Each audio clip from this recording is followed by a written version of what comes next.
Oui, bonsoir, je vous souhaite bienvenue. Cette fois-ci, nous avons un invité que j'aime beaucoup, Monsieur Saïd, Dr Saïd El-Orani, qui va nous faire une présentation sur le syndrome d'apnée obstructive du sommeil et ses conséquences.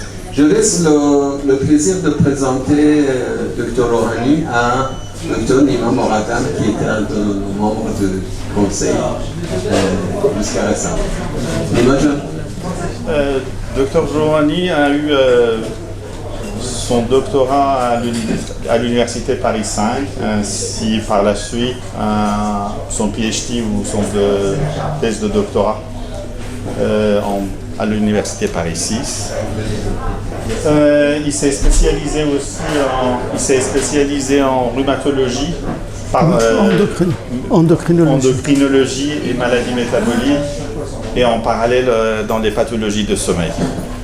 Il a exercé plusieurs fonctions hospitalières, surtout à Paris. Il était praticien hospitalier à Paris et par la suite ancien chef de l'unité d'exploration du système nerveux dans le service de physiologie, exploration fonctionnelle à l'hôpital Cochin.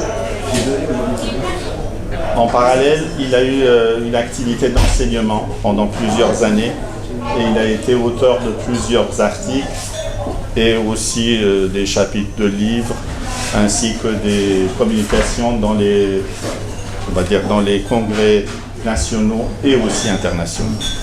Je vous laisse la parole et je vous demande d'applaudir. Bien, chers amis, comme vous m'avez présenté, je suis encore spécialiste du sommeil et j'exerce depuis 50 ans.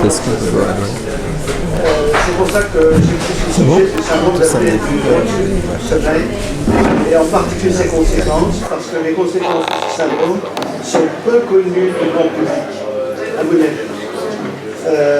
Cette pathologie n'est pas à proprement parler une pathologie du sommeil.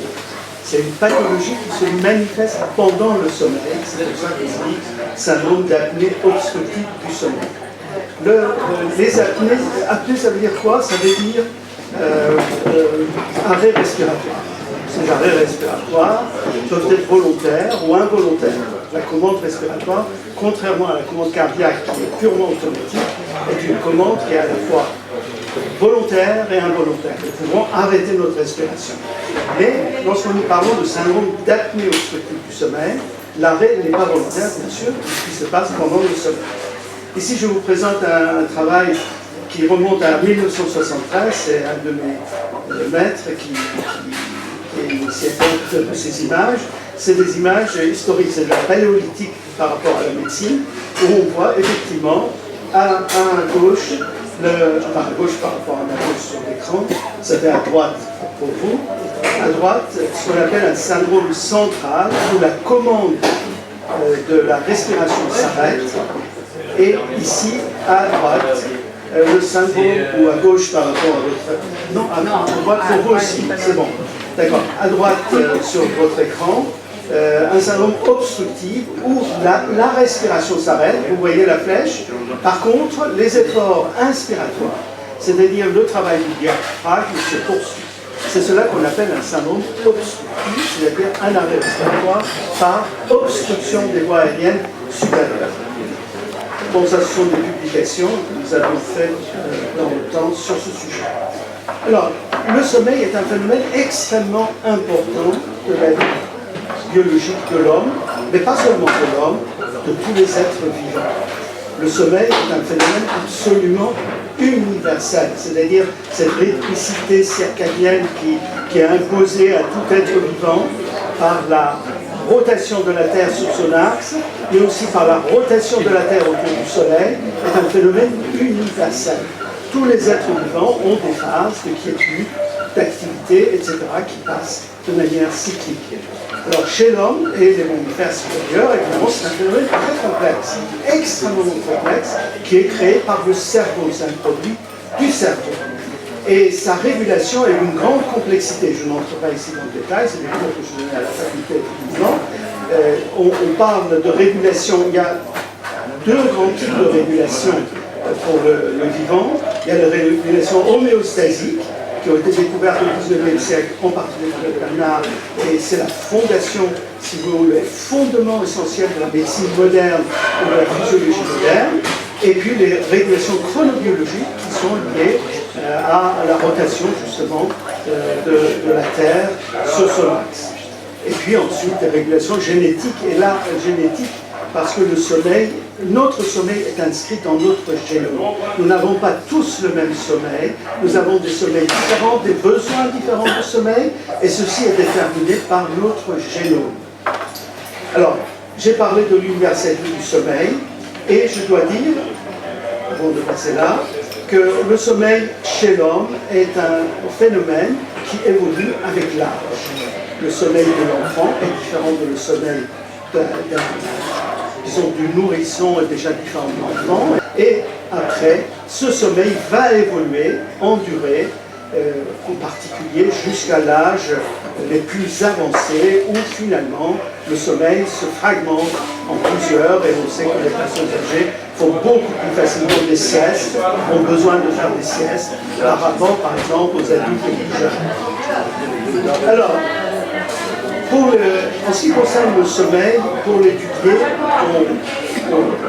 on établit des hypnogrammes, c'est-à-dire, lorsque vous voulez étudier le sommeil de quelqu'un, on passe par des... Bon, actuellement les choses évoluent beaucoup avec l'intelligence artificielle, je ne reviens pas là-dessus, ça mérite des heures et des heures de présentation, mais de manière classique, on passe par l'enregistrement électroencéphalographique, c'est-à-dire l'activité du cerveau, c'est le domaine dans lequel j'exerçais particulièrement à l'hôpital Cochin, et on détermine les différentes phases de sommeil. Le sommeil est un phénomène cyclique. Nous dormons en plusieurs cycles pendant la nuit. Et comme vous voyez ici, vous avez ici 5 cycles de sommeil, et c'est le sommeil, disons, un sommeil d'adulte jeune, tout à fait normal. Et comme vous pouvez voir sur le schéma, les sommeils les plus profonds, lorsque ça descend beaucoup, ça veut dire que le sommeil est profond. Les sommeils les plus profonds sont dans la première partie de la nuit, alors que les sommeils les plus légers sont dans la deuxième partie de la nuit. Et il y a en trait rouge ici un sommeil extrêmement particulier qui a été découvert en particulier par un grand chercheur français lyonnais sur le rat, sur l'animal, sur le chat plutôt, sur l'animal à la fin des années 50 et ensuite par des Américains, pratiquement de manière concomitante sur l'homme dans les services de réanimation. Et ça a été une grande révolution parce qu'on a trouvé ce type de sommeil qu'on appelle paradoxal, qui est extrêmement particulier. Mais je n'entre pas dans la physiologie du sommeil. Voilà, alors ce sommeil paradoxal, comme vous pouvez le voir, est plus long en fin de nuit. Alors, pourquoi on dort? Ça, c'est quelque chose qu'on commence à comprendre. Lorsqu'on dit dans le langage courant, je dors parce que je suis fatigué. Mais du point de vue physiologique, pourquoi on dort? C'est des découvertes récentes. On commence à comprendre cela progressivement. En fait, on pensait à l'origine que le sommeil intervenait dans la régulation de l'activité cérébrale. En fait, c'est beaucoup plus large que ça. Le sommeil non seulement agit évidemment sur la régulation du cerveau, mais il agit également sur l'ensemble de l'organisme. Et il faut avoir vraiment conscience de cela. Et j'en parle maintenant parce que lorsque nous parlons de syndrome d'apnée du sommeil, évidemment, nous allons avoir un sommeil extrêmement perturbé qui va, par ce biais de perturbation, agir non seulement sur notre activité et régulation cérébrale, mais également sur l'ensemble de notre organisme. Donc, pour résumer, au niveau du cerveau, évidemment, c'est restaurer nos performances cérébrales. Quelqu'un qui dort mal a une mauvaise concentration, de mauvaises capacités cognitives, c'est-à-dire à la fois la concentration, l'attention et la mémoire se dégradent avec la dégradation du sommeil. Deuxièmement, il y a une perturbation de l'humeur. En général, les sujets privés de sommeil sont plutôt dépressifs, même anxieux, et on peut voir ça chez les insomniaques et beaucoup de gens. Donc, régulation des performances mentales et cognitives du cerveau, régulation de l'humeur, et sur l'ensemble de l'organisme, c'est la protection cardiovasculaire qui en premier lieu apparaît. Le sommeil est un protecteur du cœur et des vaisseaux, en quelque sorte. Et je vais vous montrer cela. Pourquoi? Deuxièmement, le sommeil maintient la régulation métabolique et hormonale, en particulier au niveau de l'appétit, du diabète, de la croissance chez l'enfant. Les enfants qui ne dorment pas assez ne grandiront pas suffisamment, parce que la régulation hormonale est, bon, en ce qui concerne l'hormone de croissance, il est vraiment réglé sur le sommeil, mais d'autres hormones ont tous des rythmicités circadiennes, ça veut dire d'environ 24 heures, comme le sommeil, et peuvent être perturbées. Donc, troisième aspect, c'est la préservation de l'immunité. Et ça, on s'aperçoit actuellement, on le voit, il y a de plus en plus de preuves scientifiques. Effectivement, quelqu'un qui dort mieux réagit mieux au vaccin et résiste mieux au virus. Et ça, c'est aussi quelque chose d'extrêmement important. Alors, pour vous expliquer, évidemment, tout n'est probablement pas connu dans le sommeil, mais on découvre de plus en plus des aspects fondamentaux.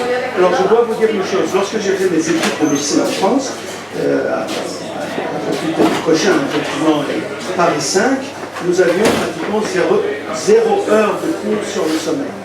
Actuellement, il y a 3-4 heures de cours pendant tous les cursus sur le sommeil. Alors évidemment, il y a des pathologies qui sont enseignées plus ou moins dans différentes disciplines, mais pour vous dire à quel point le sommeil était un moment inconnu de l'organisme. Alors, maintenant je vais vous parler du syndrome de l'apnée du sommeil. Il est important, lorsqu'on parle d'une pathologie telle que le syndrome de l'apnée du sommeil, de saisir l'importance du sommeil. Alors, sur le plan épidémiologique, c'est une pathologie extrêmement répandue. Il y a pratiquement 1 milliard d'humains qui souffrent du syndrome de l'apnée du sommeil dans le monde. Mais sur ce milliard, moins de 20% sont diagnostiqués et traités. Pour dire que dans cette salle, il y a plein de gens qui ont des syndromes d'apnée du sommeil qui ne le savent pas. Il faut le savoir, c'est quelque chose de très faible. Donc pratiquement 1 milliard dans le monde, et ensuite 40 à 80% de tous ceux qui ont une pathologie cardio-métabolique souffrent de syndrome d'apnée du sommeil. C'est quelque chose de très fréquent.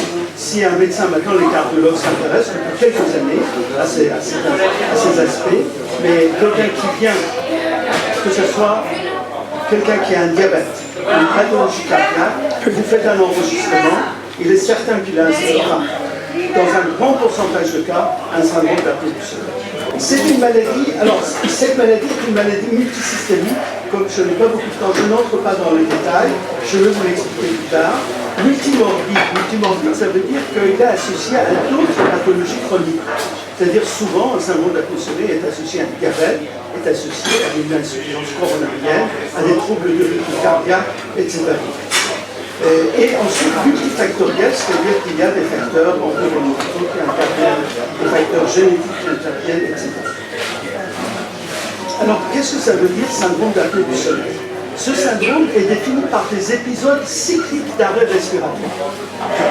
Épisodes cycliques d'obstruction, complète ou incomplète. C'est-à-dire que le sujet dort, est complètement inconscient, et s'arrête de respirer pendant 10 secondes, 20 secondes, parfois 1 minute, j'en ai vu même plus à plus d'1 minute, 1 minute 15, 1 minute 20 secondes, et reprend sa respiration. Parce que nous faisons tous cette apnée, mais évidemment, ça n'entre pas toujours dans la définition du syndrome d'apnée du sommeil, mais le fait d'obstruer ces voies aériennes supérieures peut arriver à nous tous, à un moment donné ou à un autre. Alors, pourquoi la respiration reprend? Parce qu'il y a un réflexe protecteur qui se met en place, un réflexe cérébral, avec un petit réveil cortical au niveau du cerveau, qui est inconscient et qui permet à la respiration de reprendre. Alors, cette absence de respiration, d'inspiration, évidemment, va entraîner une baisse de la saturation en oxygène, alors les médecins comprennent parfaitement ce que ça veut dire, de la saturation en oxygène dans le sang, et également une élévation de la pression du dioxyde de carbone. Alors, on a défini les choses, bon, je n'entre pas dans ces définitions, mais il faut savoir que pour définir une apnée ou une hypopnée de sommeil, il faut que le phénomène dure au moins 10 secondes. Donc, un phénomène d'une durée de 10 secondes. Mais ça peut être beaucoup plus long. En général, c'est autour de 20-30 secondes, mais ça peut aller jusqu'à 1 minute avec des apnées très longues et avec des désaturations extrêmement profondes. Et on détermine, une fois que l'examen est fait, on détermine un index qu'on appelle l'index apnée-hypopnée et on détermine la gravité du syndrome d'apnée du sommeil. Alors, au-delà de 5 apnées-hypopnées par heure, on parle de syndrome d'apnée du sommeil. Mais 5, c'est un petit chiffre, 5, 6, jusqu'à 15, c'est un syndrome léger, ensuite c'est des syndromes moyens, et au-delà de 30, ça devient des syndromes sévères. Alors maintenant, on sait que ce chiffre d'index ne suffit pas. Il faut évidemment regarder la charge hypoxique, c'est-à-dire quelle est cette charge pour l'organisme humain pendant toute une nuit et combien va peser cette hypoxie sur cet organisme. Et deuxièmement, la durée des apnées, et il s'avère que les durées les plus courtes sont en fait peut-être les plus mauvaises, mais bon, c'est ce qui est dit. Le tonus sympathique intervient et surtout l'onde du pouls. L'onde du pouls, bon, je n'entre pas dans ces détails-là, mais sachez qu'il y a d'autres paramètres que de plus en plus entrent en jeu et on ne se base plus seulement sur un chiffre. Alors, maintenant, quelle est l'importance de ce syndrome? Les médecins parlent de prévalence, c'est-à-dire le nombre de malades, de patients dans une population donnée. On parle de prévalence d'une maladie. Alors, ce syndrome, d'après les études qui avaient été faites déjà en 2002, touche entre 5 et 15% de la population, d'une population, en fonction de l'âge. Mais comme je vous ai dit, 9 patients apnéiques sur 10 sont des patients qui s'ignorent. Maintenant, peut-être un peu moins, mais ça reste pratiquement une grande majorité qui s'ignorent. C'est une pathologie fréquente pour beaucoup de spécialistes et ça mériterait qu'on le cherche, que les médecins soient conscients de l'importance de cette pathologie. Alors, quels sont les signes? Là, c'est une enquête en France, mais en général, le premier signe, c'est le ronflement. Alors, le ronflement, tout ronflement n'est pas un syndrome d'apnée du sommeil, c'est le ronflement particulier. En général, c'est une pathologie plus masculine que féminine. Et en général, c'est la femme qui s'aperçoit, qui en fait le diagnostic, et c'est pas que c'est un syndrome d'apnée du sommeil. Et lorsqu'il vient, en général, c'est un contre-cœur. En général, pas toujours, mais en général, un contre-cœur en disant que ma femme me dit que je ronfle. Mes amis me disent que je ronfle, mes docteurs, je le sens bien. Mais il y a d'autres signes qui s'associent à ce ronflement. C'est la fatigue, en particulier la fatigue dans la journée. Il faut savoir que l'apnéique ne se plaint pas de sa nuit, il se plaint de sa journée. Contrairement à l'insomniaque qui se plaint de sa nuit.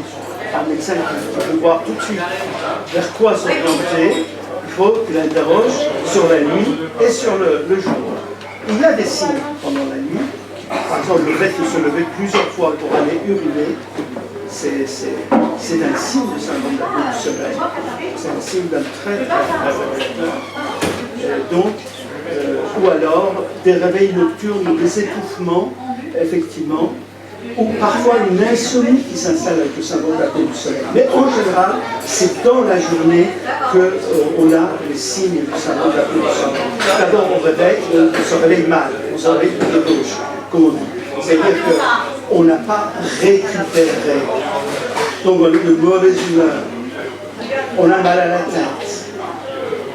Et dans la journée, on va être fatigué et parfois somnolent. Et il faut savoir que les premiers risques, mis à part le divorce à cause de ronflement, bon ça n'arrive pas très souvent, mais ça peut arriver, c'est l'accident de la voiture.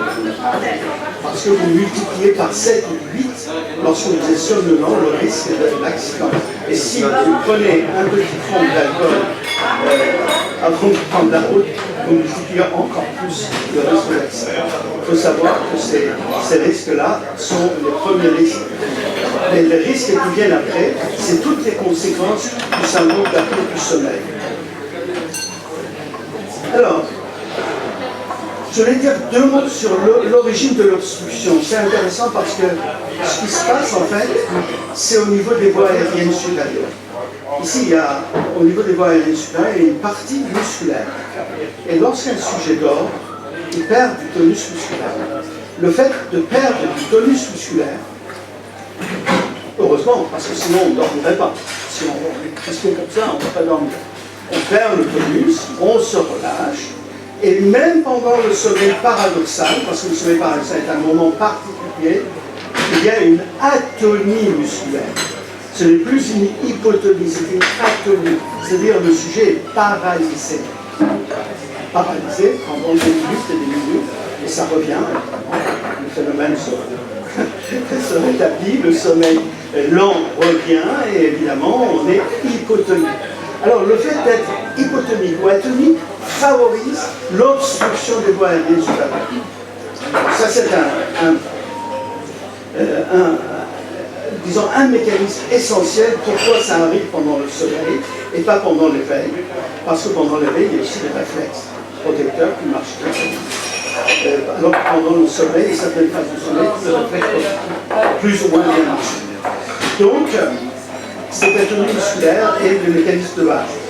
Alors, il y a d'autres phénomènes qui aident, en particulier l'obésité. Pourquoi les premiers cas qui ont été décrits, c'est souvent des sujets obèses.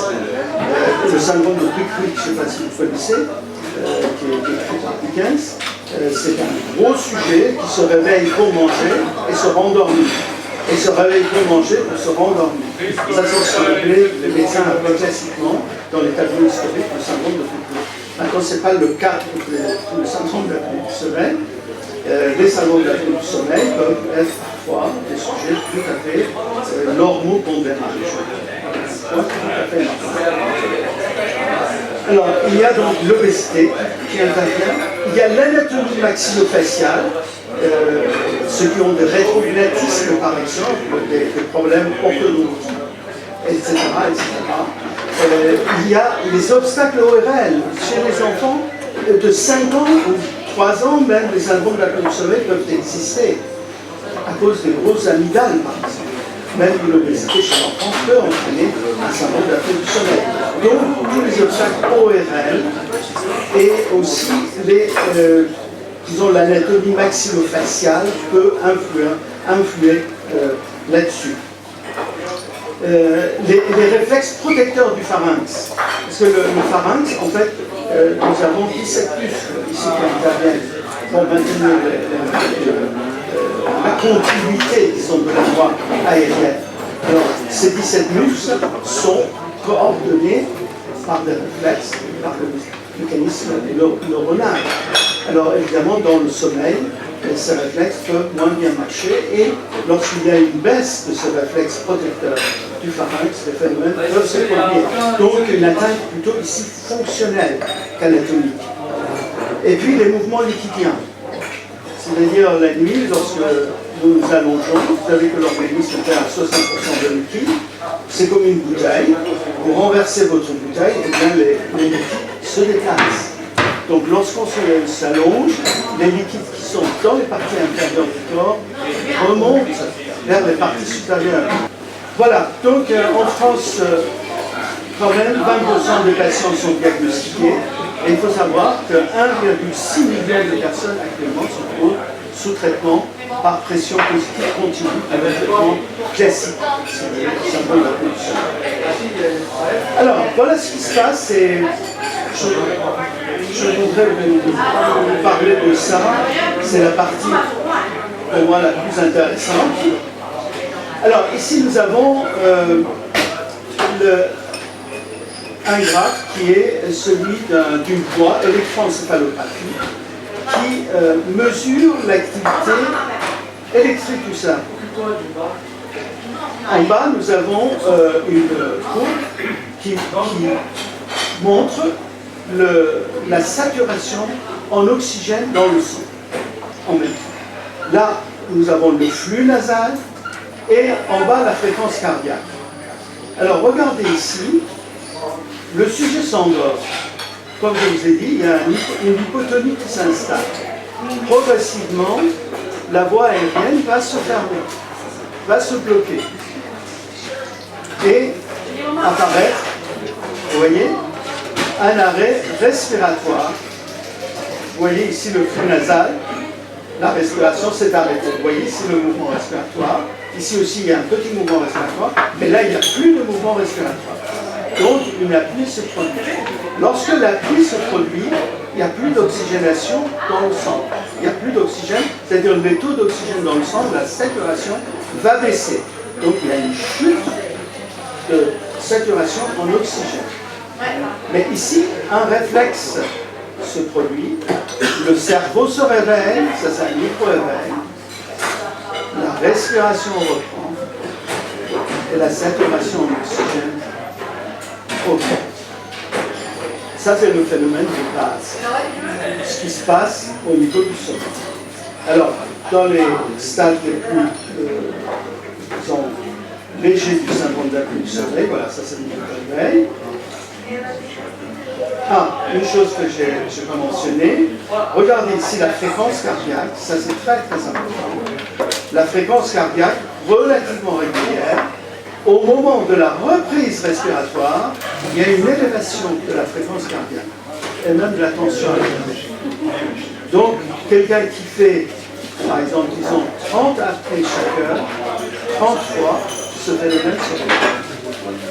Maintenant, vous multipliez ça par 8 et vous multipliez par le nombre de nuits qu'il va vivre. Donc vous voyez, le phénomène se produit et se répète et à la longue s'installent des pathologies chroniques. Alors donc le micro-éveil entraîne une stimulation du système nerveux sympathique avec une libération de catécholamine, c'est la noradrénaline, etc. Donc, à ce moment-là, il y a un autre phénomène, c'est l'hypoxie, la réoxygénation. Alors ça, c'est les deux phénomènes importants, parce que l'hypoxie, la réoxygénation, c'est un stress oxydatif.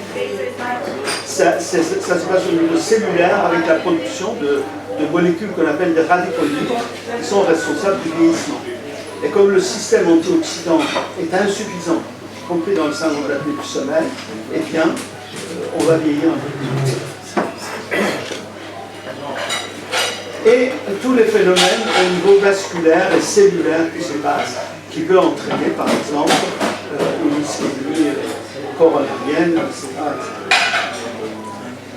Alors ça c'est vraiment la conséquence de base. Là c'était une étude, bon je l'ai mise, mais c'est une étude qui est, je pense, 2014, très très ancien.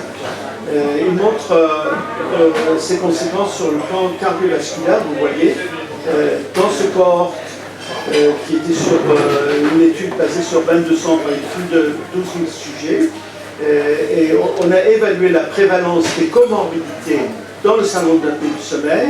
On a vu que les comorbidités cardiovasculaires étaient prévalentes à 49%, c'est-à-dire un sujet sur deux. Et métabolique, 33%, un sujet sur 3. Vous voyez donc c'est l'association comorbide dont je parlais, qui est très très fréquente dans le syndrome d'apnée du sommeil.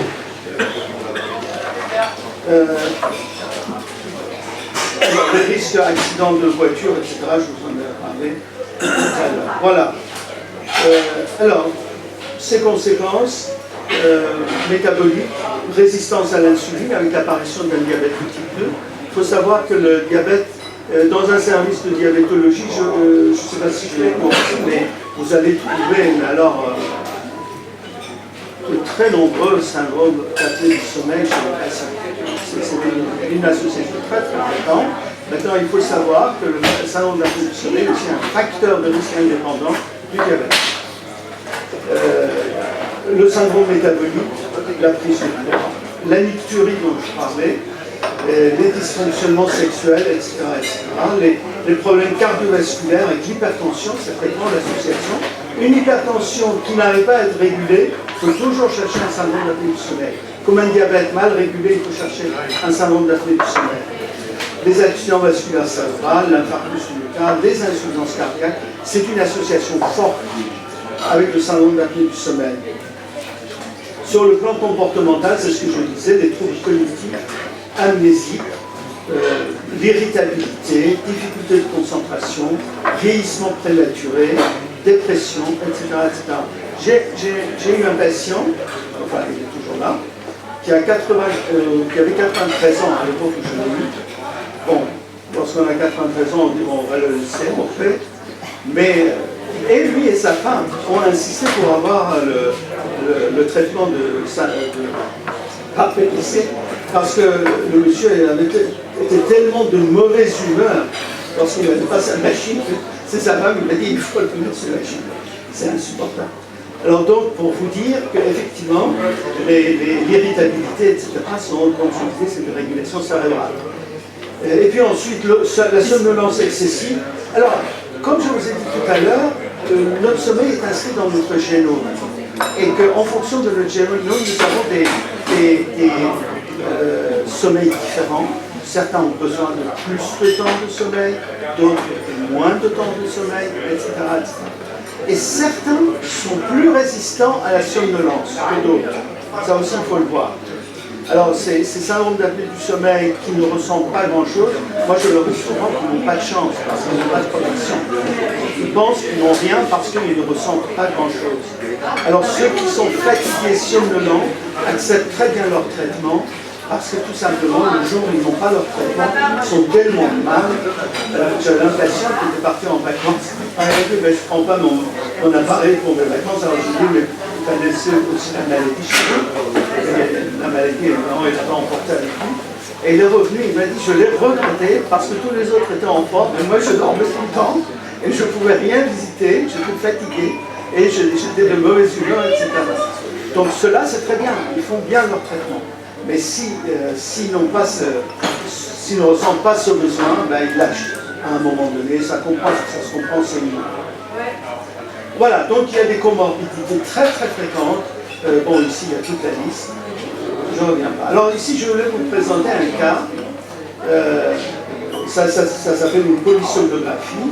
Alors vous avez ici, regardez, ça c'est l'hypnogramme du sujet. C'est un monsieur que j'ai eu récemment, il n'y a pas longtemps. Regardez, ça ce sont les apnées. Alors, à un moment donné, il commence à faire des apnées. Vous voyez? Alors, là, c'est le début de sa nuit. Ici, il a éteint sa lumière. Vous suivez ma flèche ou pas? Vous ne dormez pas encore, non? Ça va. Alors, ici, vous voyez la flèche en haut. Alors, là, c'est la lumière. La lumière est allumée. Non? Ah, je ne vois pas de flèche. Ah, dommage. Vous voyez la ligne en haut, la ligne bleue, le trait bleu. À gauche, complètement à gauche, c'est bleu pointé de jaune. C'est la lumière. Ça veut dire que la chambre est allumée. Alors, lorsque la chambre est allumée, il y a de la lumière dans la chambre. Vous voyez, au niveau de l'hypnogramme, le monsieur ne dort pas. Il est entre sommeil léger stade 1 et éveil. Lorsqu'il se lève, il éteint la lumière, il y a l'obscurité et il commence à s'endormir et rapidement le sommeil lent arrive, le sommeil lent profond et ensuite le sommeil paradoxal, un deuxième cycle de sommeil lent, là il s'est réveillé au milieu de la nuit et puis ensuite il fait un cycle complet et ainsi de suite. Alors, à un moment donné, les apnées arrivent. Regardez ici, cette courbe rouge en bas. Ici. Vous voyez? Ça, c'est la saturation en oxygène. Et regardez, en haut, vous avez les apnées, et en bas, la saturation en oxygène. C'est ce qu'on appelle la charge hypoxique. Vous voyez? Voilà. Et alors, c'est désoxygénation, réoxygénation. C'est ce que je vous disais, le stress oxydatif. Et ensuite, les apnées s'arrêtent, il fait du sommeil profond, parce que lorsqu'il y a des apnées, on n'arrive pas à approfondir le sommeil, à cause des micro-réveils dont j'ai parlé. Et puis, le sommeil il passe en sommeil léger, et il refait des apnées. Et regardez la chute de la saturation. Ça, c'est la charge hypoxique. Voilà, ça c'est un cas. Bon, c'est un monsieur qui a 57 ans, 3 enfants. Voilà. Il est en surpoids. Et il ronfle, plus ou moins. Il se réveille 2 fois la nuit. Le sommeil est non réparateur. Il est très fatigué. Il est somnolent dans la journée, mais son effort n'est pas très élevé. C'est un test pour la somnolence. Et il a des troubles de la mémoire, de la concentration. Et il a une baisse de libido. Il se demande. Hein. Bon, il a 57 ans. Il n'a pas de diabète, sa tension est normale. Il a un petit taux de cholestérol élevé, donc sous surveillance. Maintenant, je vais vous montrer une autre dame, c'est une dame. Alors, c'est une de mes championnes, enfin, c'est pas la championne, c'est une championne. Je dis que je l'aurais présentée aux Jeux Olympiques si je l'avais connue avant. Alors, elle ronfle. Alors, ces ronflements, c'est la limite. Attendez, je ne sais pas si je vais noter ça. Non, malheureusement, elle est à 93 ou 95 décibels. Je ne sais pas si vous savez ce que c'est, 95 décibels. C'est quoi? À votre avis, c'est quoi? C'est pas encore un avion. Oui, c'est un marteau-piqueur. Alors, vous dormez avec. Et c'est-à-dire, on est dans la zone douloureuse. Hein. Quelqu'un qui écoute ça, c'est insupportable. Alors évidemment, personne ne dort dans la chambre, hein. C'est une machine à ronfler. C'est pour ça que je voulais le présenter aux Jeux Olympiques. Alors vous voyez, en haut, en bleu, c'est le ronflement. Alors regardez, vous voyez le trait tout en haut, la barre bleue. Alors, elle a éteint la lumière ici, vous voyez la lumière chaude. Vous voyez la partie tout à fait en haut à gauche, elle a éteint la lumière. Alors regardez, descendez verticalement en bas, dès qu'elle éteint la lumière, alors elle s'endort, les ronflements, elle ronflait un tout petit peu parce qu'elle était plus ou moins endormie, et puis les ronflements commencent alors de manière magistrale, les apnées commencent, et en bas ce sont des hypopnées, si vous les additionnez ensemble, toute la nuit elle fait des apnées hypopnées, et regardez la charge hypoptique, elle est absolument magistrale. Alors le sommeil est assez perturbé, à un moment donné, en fin de nuit, elle fait du sommeil profond. Bon, ça c'est dans la régulation du sommeil parce que c'est une régulation fondamentale du sommeil profond. C'est pour ça qu'il y a une première instance dans la nuit. Le sommeil profond, c'est essentiel à la vie. Il arrive en première instance pour préserver, protéger. Vous savez, pour dormir, il fait une chose, c'est la sécurité. S'il n'a pas la sécurité, on ne dort pas. Donc, les gens, dans l'ancien temps, bon, maintenant il y a la police patrouille, mais lorsqu'il n'y avait pas la sécurité, les organismes allaient chercher tout de suite. Dès qu'il y avait un peu de calme, le sommeil profond. Et donc, c'est vrai que maintenant, en première instance, enfin, c'est ce qu'on pense, hein, ça s'appelle une régulation homéostatique. J'ai mon verre qui n'est pas rempli, j'ai mon sommeil, j'ai, si vous voulez, mon état de vigilance, il n'y a pas assez de sommeil profond, je le mets d'abord. Je remplis mon verre d'abord, parce qu'après je vais avoir soif. Vous voyez, donc, c'est une régulation homéostatique, ça. C'est découvert par Claude Bernard. Voilà, alors donc, ici, vous avez donc 100 apnées hypopnées par an. 100 apnées par an. Bon, ça c'est des chiffres très élevés, il n'y a pas tous les jours, mais à 30, 40, on en trouve pas mal. Et puis entre 15 et 30, on en trouve pas plus. Entre 5 et plus, 30, entre 5 et 15. Alors, ici, bon, je dis quelques mots. Alors, regardez ici, ça c'est un article très intéressant. C'est une synthèse, une nouvelle synthèse. C'est ce que je vais vous expliquer. Tout en haut, vous voyez qu'il y a une apnée obstructive du sommeil. Avec une hypoxie intermittente et une fragmentation du sommeil intermittente. C'est les deux phénomènes extrêmement néfastes pour le sommeil. L'hypoxie dans cette régulation. Hypoxie et fragmentation. Vous voyez? Alors, on enclenche des mécanismes à la fois cellulaires des mécanismes endothéliales et sur le système antioxydant, qui n'est plus efficace. Et il déclenche un mécanisme de stress oxydatif, c'est-à-dire que le métabolisme cellulaire va produire, la respiration cellulaire va produire ce qu'on appelle des radicaux libres, et ces radicaux libres ne sont pas contrés par le système antioxydant, et c'est la cause du vieillissement cellulaire. Et ça élève le risque cardiovasculaire. Alors il y a des marqueurs biologiques qui ont été découverts au fur et à mesure, et on les connaît plus ou moins. Et je passe, voilà, par exemple ici, dans l'inflammation chronique systémique, voilà les marqueurs comme les cytokines dans la première ligne, ensuite le TNF-alpha, la C-réactive protéine, et puis ensuite les marqueurs endothéliaux qui sont élevés en général dans le syndrome d'apnée du sommeil.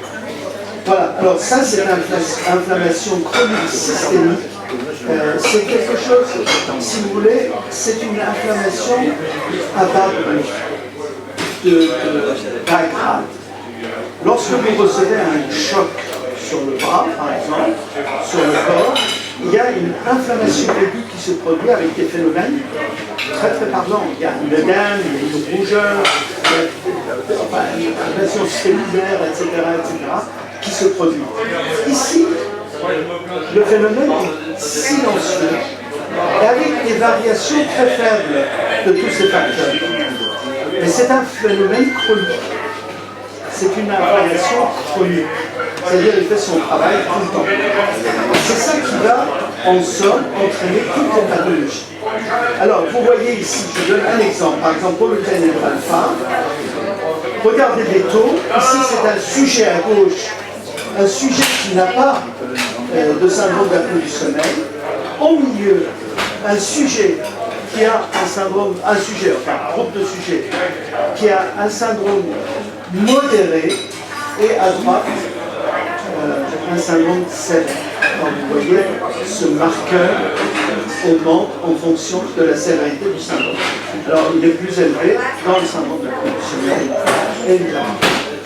Donc pour résumer, l'hypoxie intermittente, la fragmentation du sommeil, va entraîner comme conséquence de pathologies cardiovasculaires, d'accidents vasculaires cérébrales, diabète de type 2, d'autres lésions cérébrales au niveau cellulaire, atteintes cognitives et même cancer. Très bien, bon, je passe, j'ai des centaines de diapos. Ici aussi, c'est un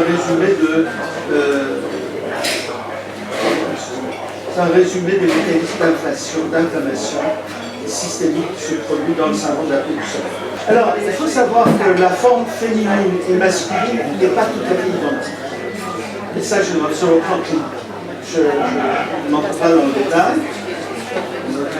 De l'insuline, de la leptine, etc. Mais je vais vous montrer le traitement. Alors, quelle est la stratégie du traitement? D'abord, quelqu'un qui est en surpoids, il faut qu'il perde du poids. Ça, c'est fondamental. Alors, c'est un sujet difficile, évidemment, mais c'est très très important. Deuxièmement, l'hygiène du sommeil et de vie. C'est aussi très important. Bon, l'hygiène du sommeil, c'est un grand chapitre, mais ça mérite aussi quelque chose, vraiment c'est pas. Ensuite, le traitement postural, parce que le sommeil, disons la posture dorsale, ce qu'on appelle le décubitus dorsal, favorise le syndrome d'apnée du sommeil. Ensuite, il y a le traitement. Le traitement de référence, c'est vraiment de la pression positive continue. Ça le reste encore. Il y a beaucoup de recherches sur le médicament, mais ce n'est pas, on est en phase 3 pour le médicament, mais ce n'est pas encore découvert. Donc, ce sont comment dirais-je, des traitements instrumentaux. Donc, on utilise la PPC. Alors, ça, c'est un exemple, mais ça, c'est une vieille machine déjà. Alors, voilà un peu le dispositif. Ça se passe comme ça. Tout le monde dort très bien. Et puis, évidemment, le médecin surveille de près ces patients pour voir si les choses se passent bien. Ça, c'est une surveillance régulière. Alors, maintenant, ça c'est la PPC. Mais il y a d'autres traitements. L'orthèse d'avancée mandibulière, c'est aussi un dispositif qu'on met dans la bouche et qu'on fait avancer la langue. Ce qui fait avancer la langue, donc ouvrir la voie, c'est plutôt préconisé pour les syndromes modérés. Et puis, il y a la chirurgie, lorsqu'il y a des obstacles ORL, par exemple, ou que ce soit la chirurgie vellaire, le PV, radiofréquence, laser, etc. Il y a aussi la chirurgie maxillofaciale de plus en plus. Et la neurostimulation, qui est aussi un traitement débutant. Il n'y a pas beaucoup de sujets sous la neurostimulation et la chirurgie du maxillaire dont je vous ai parlé. Voici les traitements que nous avons, mais on n'a pas de traitement médicamenteux. Alors le problème du syndrome d'apnée du sommeil, c'est qu'on peut s'endormir dans des situations invisibles. Ce que c'est une question.